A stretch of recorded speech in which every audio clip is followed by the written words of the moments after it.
पावसाचा धुमाकूळ सुरूच आहे। मराठवाडा, विदर्भासह उत्तर महाराष्ट्रातल्या अनेक भागात जोरदार पावसाने हजेरी लावली। जालना, लातूर, परभणी, बीडमध्ये जोरदार पाऊस पाहायला मिळाला। अवकाळी पावसामुळे सोयाबीन, मका आणि कापसासह इतर शेती पिकांचंही मोठं नुकसान होण्याची शक्यता वर्तवण्यात येते।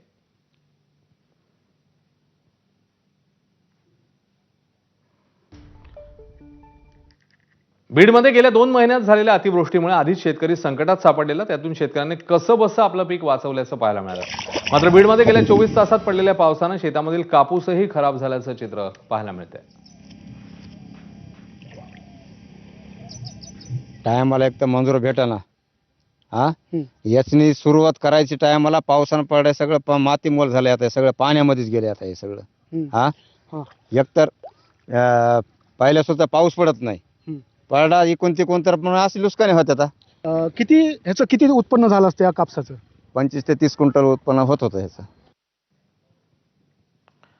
लातूर जिल्ह्यातल्या रेणापूर तालुक्यात झालेल्या ढगफुटी सदृश पावसामुळे हाहाकार उडालाय। त्यामुळे मोठ्या प्रमाणात पिकांचं नुकसान झालं। रेणापूरवरून बर्दापूर मार्गे बीड जिल्ह्याकडे जाणारा मुख्य रस्ता काळेवाडी शिवारात पूर्णपणे वाहून गेलाय। यामुळे काळेवाडी, पिंपळगाव, शिरसाळे, भानसवाडी, भातकूड आणि बर्दापूर या 5 ते 6 गावांचा संपर्क तुटलाय। रस्त्याला तळ्यासारखं स्वरूप आल्यानं वाहतूक ठप्प झाली।